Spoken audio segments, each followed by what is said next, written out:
closing in on that. Take out the Bruno. Maybe even take out another Brody, something like that. Definitely a possibility. CW does do wonderful on it. On the side of Onic, they don't think this Arlet's going to be an EXP laner, huh? There's an Arlet, there's a Gwyn, right? Both can be flex. So Onic are like, you know what? That gave us a lot of problems, right? Let's ban that out from the get-go now. Take it away from Mr. Flap. I mean, Apbren literally played the Phoveus mid lane last time, and they played it wonderfully. I would not put anything past them at this point, but looking at Onic also, the Navaria, I mean, it's not done very often, but it could be flexed over to the roam position. I mean, you know ID a little bit more. Do we ever really see Keyboy play something on the more support side? We have. Multiple times. You know, the Navaria even, it was, I believe, once in MPL Indonesia, but he plays a lot of the supports, even the Rafaela, back when it was meta.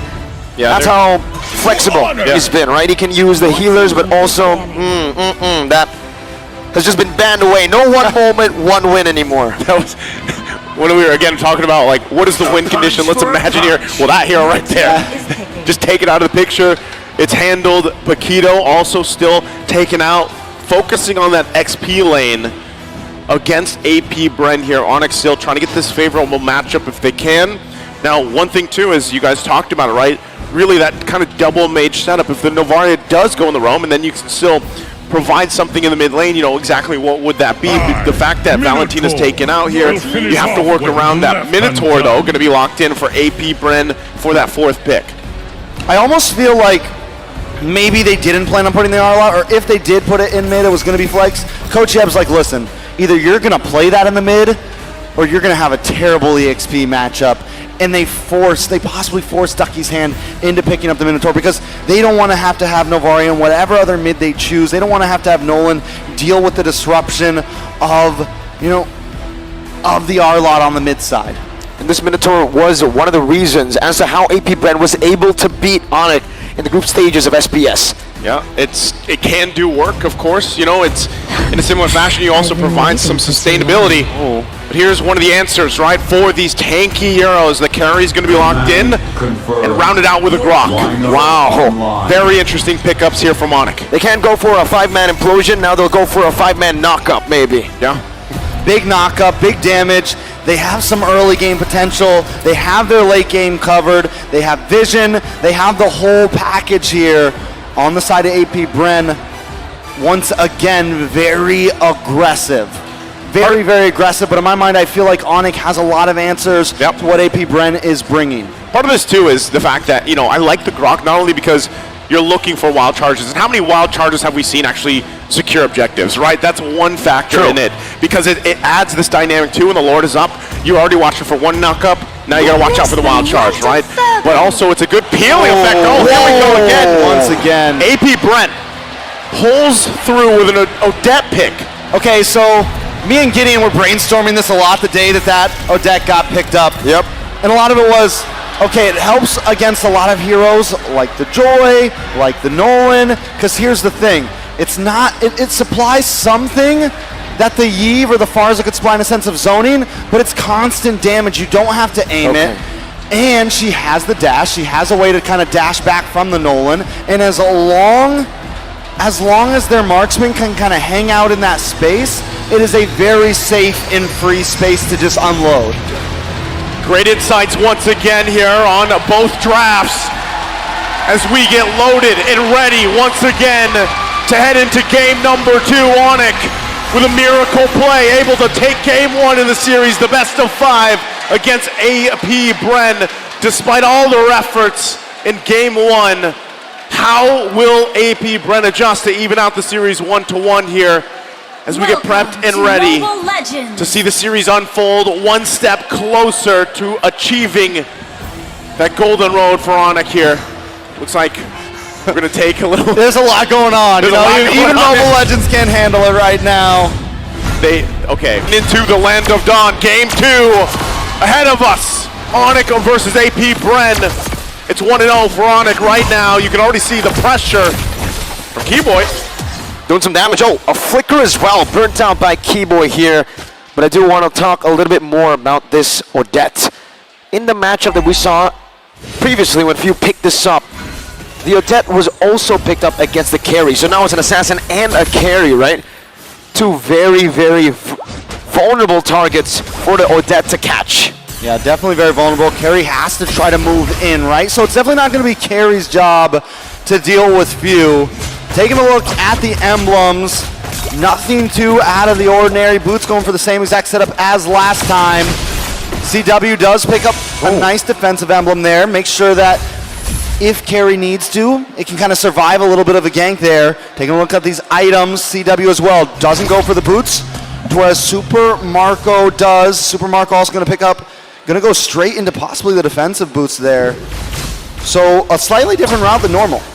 Okay, speaking of, they already get the flicker out from Few, right? Putting the pressure there. Sans takes a shot, Ogren's going to block it, but you see how this time around, because Kyrie has this type of lineup to work around this Nolan pick, it allows him to farm up pretty confidently. He is a little bit ahead of Kyle Teasy as well right now, right? So Turtle's going to be up here in just a couple seconds. They'll both get in position. A lot of these still trying to get that level 4. The ultimate's available. That's why they're parking themselves in the XP lane. Both junglers lead into the Turtle. Clear up top a bit faster for Onic. Kyle Teasy looking for the setup as well, but Keyboy just pops in at Power of Nature. A wild charge, and Keyboy gets the Turtle as well. Wow! Game number 1, it was 2 kills and a Turtle over to Apbren. Game number 2 starts off with Onic doing the same thing. That is a big switch up from what we saw last time. This time Onic bringing the aggression. You can tell their morale is up. I mean, after winning a game like the last one, you gotta feel good about themselves. Onic definitely in their zone right now. Apbren need to try to kind of get things back into the groove. It's not too huge of a loss, but it is already 2K in the first 3 minutes. The thing about it too, Super Marco is gonna have the pressure here, but you know, when you're talking about the mid lane picks and you're talking especially about Sans here, the Novaria, his track record on this Novaria is insane. His success rate is very good, but not only that, the fact that the way that he plays it to the point where, yes, you're topping the damage meter, you're topping, you know, you're farming up really, really well here, but also the vision that's usually on point allows this. Wild charge, flicker combo into the fracture. Kyrie gets rid of Few, and that's another combo together. Ogwen wall down, but Onic, they'll take this win. 4-0 Sans, canceling out the recall. Keyboy looking for an angle once again to maybe cancel another recall, but Ogwen just stays behind that turret. We'll try to facilitate Flap Teasy's way back to clear this wave. Take a look at the junglers right now. Kyrie with a 1,300 gold lead already. He's got the Hunter striking. Whereas when we take a look at Kyle Teasy, he's got practically nothing on his side. That's a wall down. Super Marco going to be caught, pinched down right now with a lot of damage coming through. Kyrie will be able to give CW the kill down below. The entire turret shield as well into an Astral Spear and an Astral Echo, revealing Ogwen and Fuse, zoning them away for CW once again to farm up and shove the wave back to the turret. And putting the pressure once again. Sans is just on point so far. Even with the lead that he's garnered himself, right? 2-0-3 on the Novaria allows him to continue to do this. Just kind of siege from, you know, the safety, from distance. That's why the Novaria is so great. But as I was saying before that fight even broke out, you know, the ability to provide vision allows even Kyrie to rotate a lot more confidently. And even Keyboy, the fact that he picked up this Grok, at this point, he's just walking vision, right? He's one of those vision getters. He's a getter vision. He's a getter of the vision. And another great thing about Keyboy, why he can do this so well, is when he pops that first kill, he's immune to the CC, right? So he can go into the enemy jungle without fear of the magic thumb, without fear of getting knocked up. And as long as he has Sans sitting in the back lane behind him, he knows he's good. I mean, he's take the long way. Disgusting. He's making Flap Teasy walk to his base. You don't get the recall. You have to walk. That's what Keyboy does. So with that, again, this is very different from the previous game, right? You're talking about now the 5 minutes in, almost 5,000 gold ahead, and you can see just how strong they are in the lanes, right? Super Marco doing a relatively, trying to keep up as much as he can, but still the pressure being put through every single lane right now as they go on. All right, so 5K gold lead for Onic right now. Apbren cannot find an opening. I think they know, all right, let's take this slow. We're pretty much going to try to pull an Onic this game. But Onic has a composition that scales so well into the late game with CW, with Sans, with the amount of vision they can have overall. Taking a look at the item CW, he's got the Scythe in. He's He's got the golden wand in. He's 2/3 of the way to the Holy Trinity, and it's going to be trouble once he locks that in because the rest of his team is... Spiritual Migration, Battle Requiem, and the Swan Song onto Keyboy. Wow. Final slash as well, but Keyboy gets out with a wild charge. That was Kyrie. Into the back of Fracture, not getting him just yet. Minute Fury, Flicker combo, Boots with the penalty zone. Distracting the back line, open, barely dodging away from that last hit, but CW's rotating over already now. Immobilized under the turret, Boots taken low right now. Vengeance comes down with the Astral Echo with a few more hits. CW finds the kill under the tier 1 of Apbren.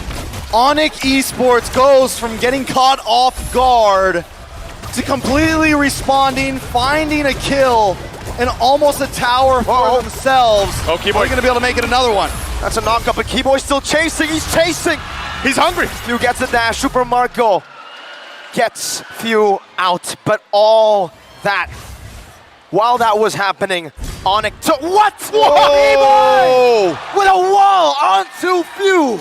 You cannot recall right now if you're Apbren because there's a gator hunting you down. Final slash in the Battle Requiem, but Keyboy just charges wildly back. He's not even stressed about it. Keyboy's like, it's okay, you can knock me up for a second, I'm good. I just wild charge away.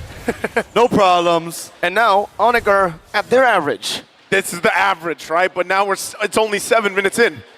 It's kind of crazy to think about what that gold average is that they have leading into M5, now the 8.4K ahead. And it's flipped around. It's weird, right? You're 7-0. Is this what these games are going to be, essentially? We're just going to go back and forth, each team starting the game off with a 10K gold lead. And then one moment changes everything. Is that the possibility here? That is a possibility. It's one moment. It's one moment. If you had. Shout out. Moment. Shout out One to Yasu. shot. All right, taking a look at the items once again. Few just getting that first item in. This is a problem, right? This is. We saw the same thing from Apbren last time, but I would argue that Apbren has a slightly worse composition to try to pull off what Onic did last time.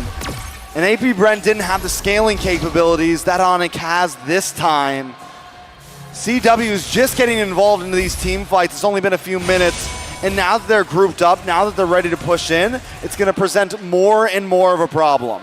Yeah, it's crazy when you think about it too, right? The fact that we talked so much about this Odette pick, but unfortunately for the game, it's really just been stopped, right? You really haven't been able to see the Swan Song do anything just yet. You see Apbren dealing with the siege from a distance, and once again, why that Novaria pick was so great. It was so crucial for the game plan here for Onic as they approach this game. Even with that, right, you need, you know, when we looked at the comparison, as this Lord is just going to be taken uncontested for Onic, when you looked at the comparison, right, the lineup power was in favor of Apbren. Yep. But they have not been able to execute the lineup that they've drafted. Again, looking at Novaria here, this is why teams love this hero, and they pick it up, not only for the vision, but the insane damage early on from safety, essentially. Yeah, and the vision just supplies so much. I mean, especially when you have a lead overall, that is when you can really just start to get the noose around the neck, right? That is when you can really just start to keep Apbren exactly where you want them at all times. Onic really starting to close in now. Wow. Gonna try to take this tier 2, and Apbren can do nothing about it. Rose Gold Meteor built up for CW as well, so if the Swan Song does get utilized into the back, get CW, he'll still be able to survive it. 3-man Astral Echo as the Lord marches down bottom lane. This time with the first Lord looking for one base turret. Final Smash Flicker combo. Not going to be able to connect right now. CW free hits. Keyboy in the back.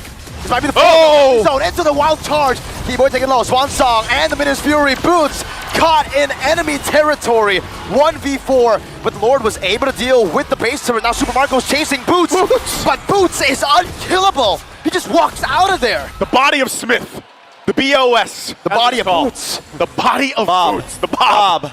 That's what worked there. The So Bob. I have to say, still almost worth it, honestly, for Onic. At this point, when you're that far ahead, you can toss a body under the tower as long as you get the tower. Onic, if they want to try to close this out quick, they have to make sure those towers go down. Kyrie just stole the orange buff? Yes, he did. Looks like it. He's having a much better game this time around. Kyle Teasy, on the flip side, struggling this time, right? Even with the same pick. But really, it's that lineup. It's the lineup difference here for Onic this time around, and now they're the ones, right? With the 13,000 gold lead. So really, if you're trying to think about it as they get ready, is Onic the team to just go ahead, slowly kind of whittle down the defensive of Apbren here until that next Lord? And at the same time, they still have the tools to actually force a fight, even if it's just Sans. Given the vision, poking them down like that. Oh my God. He gets out very, very close. Are you telling me Onic want to go for the siege without a Lord? That they do in the mid lane. Baser are going to be taken down. Boots, penalty zone, locking him down. Wild charge, Keyboy flickering back. CW melted Ogwen. And now it's Kai with a fracture of his fury. Even onto the blazing new effort. It's a double kill for Kyrie and Super Marco is forced back. Flap TZ falls. Game number 1, they ended it in 23 minutes. Game number 2, they're looking for the end in the 11th minute. No mini waves, they have to back up. Super Marco defending with 1 H1 member. 11-1, what the heck? Another what the heck moment for Onic. A drastic difference from game 1, calm and collected. Wow. They ended quickly, 2-0 in the series. The stadium is filling up by the minute. More and more people are flooding in to watch this series. Onic wins game 1 in 22. They cut that in half for game number 2, 11 minutes. They did not pull what Apbren folded last game. Lu jangan mimisan gitulah. Aduh. Pak produser grafiknya bisa 2 menit.